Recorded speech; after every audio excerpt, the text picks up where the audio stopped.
Welcome to the Speaking Our Collective Heads. I'm Patrick. I'm Kevin. And we want to take some time to talk about our predictions. Yes. We made a lot of predictions throughout the years, if you will. Right. And we don't have a good way to run this tally. So this is going to be an ongoing process that we do to keep ourselves accountable and to show you how our predictions actually pan out. Right. So we'd like to do a little bit of a system where we run down some of the predictions that we've done. We try to do, we have our E3 predictions separate. We're going to cover those right before the next E3 and then figure out who's most likely to be able to predict E3 properly. Yeah. But these are mostly random, whenever we're halfway through an episode and one of us goes, prediction, this thing. Yes. And when something comes true later on, we're actually going to keep track of that and keep track of points. So this is to catch everyone up to where we are prediction point-wise. Yes. We're going to have a award show at the end of the year like we do every year where we give out our favorite, our awards to specific games, but we'll also award whoever had the most points. Right.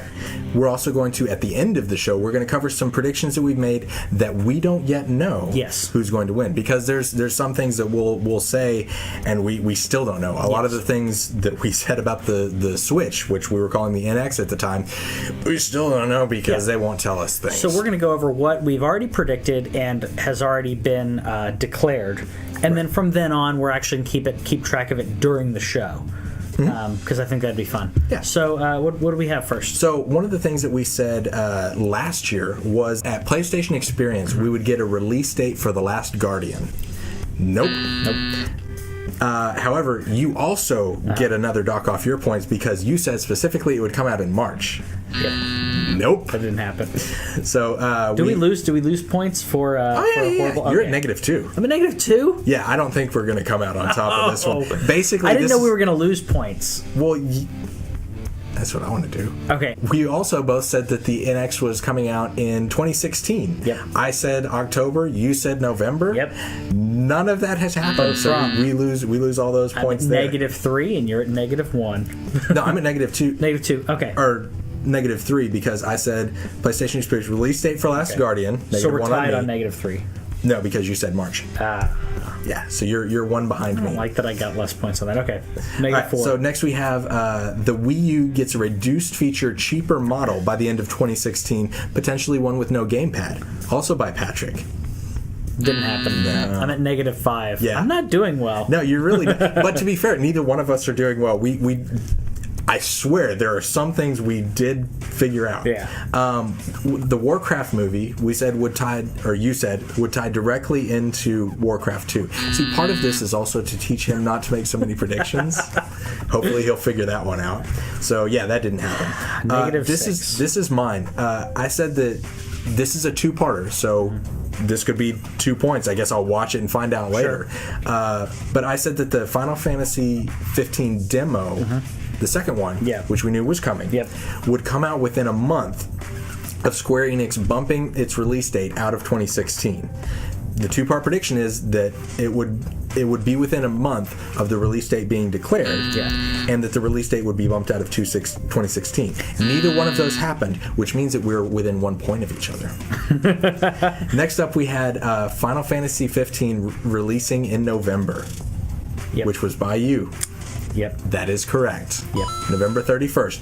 After the pushback, which I think is fun. Correct. Because it's gone gold and it hasn't released yet. Yeah.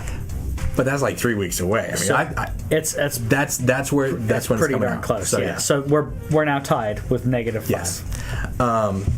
Bloodborne will be outsold by Dark Souls 3. This was a kind of easy prediction because Bloodborne was a single platform. Dark Souls 3, it has the name, has the cachet and everything, but I still get the point. Sure. Elder Scrolls will be announced. The next Elder Scrolls will be announced at. Actually, no. This is an E3 prediction. This is an E3 prediction. Okay, so this one I'm not going to dock you for. That's next E3. Okay, and then Patrick's final prediction is that Zelda will not be an NX launch title. They haven't said it yet. They haven't said it yet. So you haven't gotten that one wrong yet. So both Elder Scrolls and Zelda, we have to wait and see. So we're right now at -5 and -5. Yeah, we're tied. Tied with -5. So for the first predictions compilation. We are tied at not good at our jobs. Not very good at this. All right. So then we have some more predictions that we don't know yet. I did make. We have to do an additional E3 predictions one because at E3 I did have quite a good run. Yes, on E3. Those are separate, and those will be compiled. We did way better on that. Yes, we did. This is just the general ones, not specific to a conference. I think it'll be fun because this is all over the place. Yeah. And the E3 ones were specific, and it's fun to look back on what we thought was going to happen last year, both before and after the conference. Yeah, and then what actually happened. And not only that, but what the developers thought would happen, because what they say at E3, their predictions may not actually. We may have been right when the developers were wrong, and I want to give it a year to let that play out and see how that happens. Okay. All right. So we have our to be determined predictions. Your first one is that Final Fantasy 15 will outsell the entirety of the Final Fantasy 13 trilogy. Correct. 13, 1, 2, and 3. 15 will outsell all three of those. Yeah. Yes. And partially because they're all multi-platform, but I think there's enough drum up for this, as well as the additional multiplayer. Now I know that as well, so I can't tack on that to a prediction. Well, plus if you look at the numbers for the Final Fantasy 13 series, when Final Fantasy 13 comes out, when Final Fantasy 13 comes out, a bunch of people were like, "Hey, yeah, it's a new Final Fantasy 13." And then Final Fantasy 13-2 came out, and a lot of people were like, "Nope, not gonna happen." Yeah, and then the third one came out, and the second one was also weird because it focused on a character other than Lightning, which a lot of people were not happy about. And then the third one is Lightning returns. We brought her back. Buy our game. And so the numbers are pretty abysmal. Yeah, I can't tack on to yours, but if I could, I would, because I think that one will be right.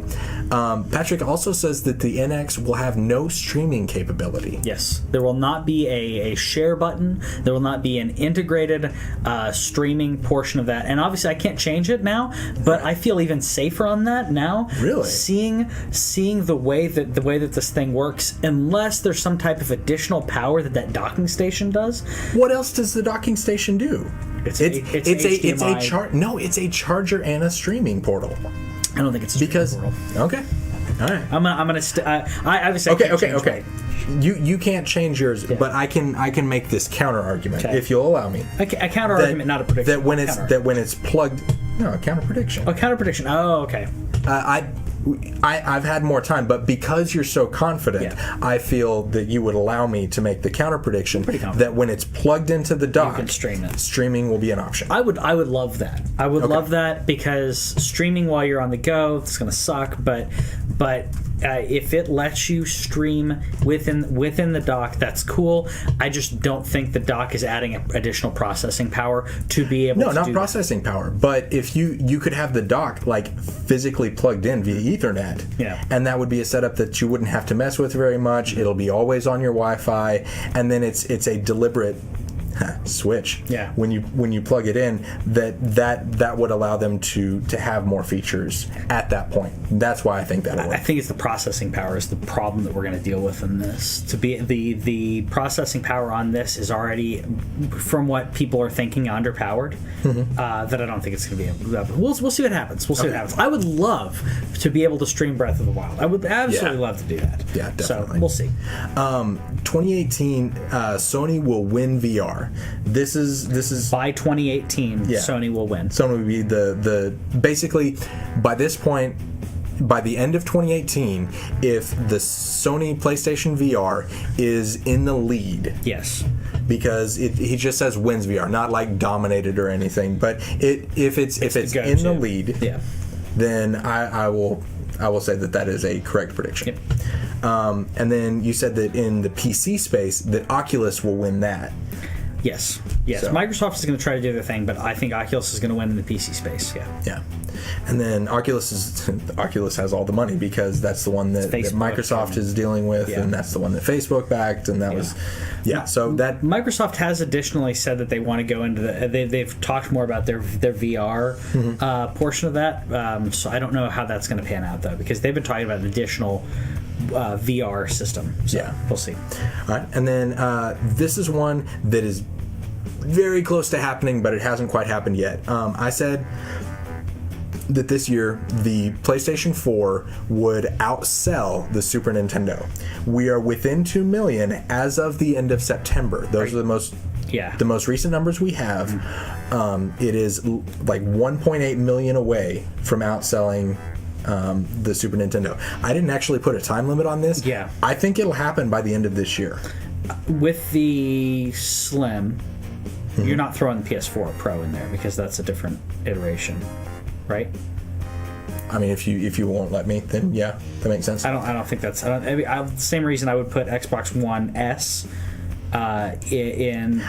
I wouldn't put the Xbox One S in a different category. I wouldn't because all it has is its media capabilities are better, right. But its gameplay capabilities aren't better. It's very much like the Slim, where the Pro PS4 and the Scorpio are going to be. Okay. I would put those as the 8.5, if you will. Okay. We're in the Generation 8. In the same way that like the DS and the DSi are not. Well, they actually are categorized as separate consoles, but like the DS versus the 3DS, that is very clearly a separate thing. Yes, and while it has backwards compatibility, they are definitely separate, while within their own generation. Okay. 7 point. I also said, and this is one that I'm less confident on, I said that in 2020 is when we're going to get the PlayStation 5 and the Xbox 12. They're just going to throw a random number at it. I don't know how or why they name their stuff anymore. But the Xbox Next. 2020. The Xbox Hindsight. Ooh, no, it's not going to happen. Burn. Okay, so anyway, where they apologize for the Scorpio. No, they are not going to have to apologize for the Scorpio. That thing, it looks pretty. Scorpio is going to be great, but it's going to be expensive. Oh yeah. And I don't know if you have that in my predictions. If you don't, I'm going to already add that. We need to add that to my predictions. Okay. Scorpio will be at least $600. $599.99 or below. Okay. Come on. No. Okay, yes. I want to go price. I want to go. You're gonna price this right me? Come on. Yeah. No. Okay, $599 is the same thing. Okay, then how about this? We'll set it up where we could both potentially win. Okay. If it is $599.99 or $600, it's the same thing. So if it's $599.99 or below, then I win. If it's $600 or above, you win. Okay. Yeah. Okay. Completely agree. Yeah. So there we have that. Yeah. We have that prediction. The processing power in this is going to be doing 4K gaming, not just streaming Blu-rays, not just streaming your Netflix. We're talking 4K gaming. For you to be able to do that, for it to have a decent CPU, a decent GPU, and a hard drive, unless they sell the hard drive separate.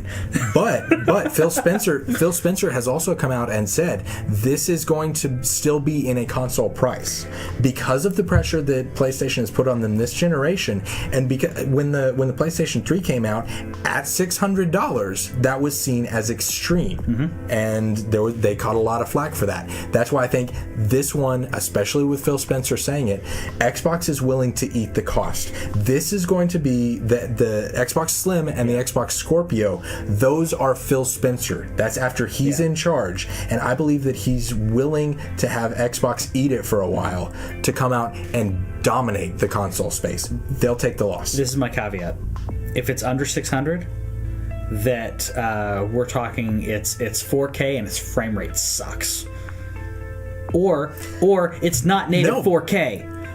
No, because they've been screaming about 4K, and a lot of the reason that the PS4 dominated so hard, not just because of the flaws out the gate, but when they launched side by side, there were the graphics comparisons and the 1080 60 frames per second thing.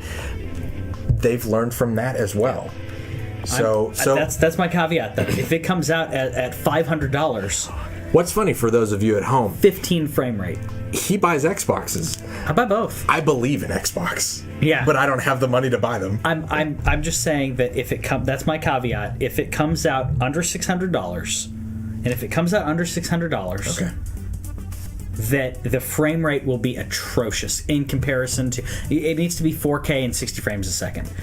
And if it comes out at $500, it's going to be 4K either upscaled or it's going to be under 30. Okay. All right. That's my prediction. And then the final prediction that was made before we started this yelling at each other show is that Warcraft 2 will be free to play. This is my prediction, and we still don't know yet. Warcraft 2, the strategy game. No, the you're talking about World of Warcraft 2. Okay. Whatever. It's Warcraft. Whenever they come out with a World of Warcraft 2. Okay. Well, yeah, because Warcraft 2 already came out, and that was definitely not free to play. That's what I thought you were talking about. I was like, well, I can't download that on Blizzard right now. I would love to. Warcraft 2 is I love Warcraft 2. Yeah. Warcraft 2 is one of my favorite strategy games. That's going to be the next topic of the episode show. Favorite strategy games, by the way. So look forward to that. So spoilers for next week. Warcraft 2, we're going to sit here and gush about it for at least half the episode. Pretty much, it's going to be Warcraft 2 and StarCraft. That's all we're going to talk about. There will be more to it as well, but... Yeah. I actually love a bunch of strategy. I didn't... Yeah. Good. This will be a good. So enjoy that next week. Yeah. We'll see you next time. Later. Thanks for enjoying us on the Totes. Yeah. Little prediction for Totes. Prediction for Totes. That adds to our predictions, bringing it full circle. You don't get a point for that. You can't predict your own behavior and then take points. Oh. Okay. Stop. I'll try not to. See you later. Thank you for watching This Week in Our Collective Heads. If you want to watch some movie reviews, something a little different than what you were watching, check out Script Doctors right here. If you want reviews of the Gold Plus Roundup games, those are right here. Yeah. So we'll check you guys later, but please hit that subscribe button if you haven't already. We love you.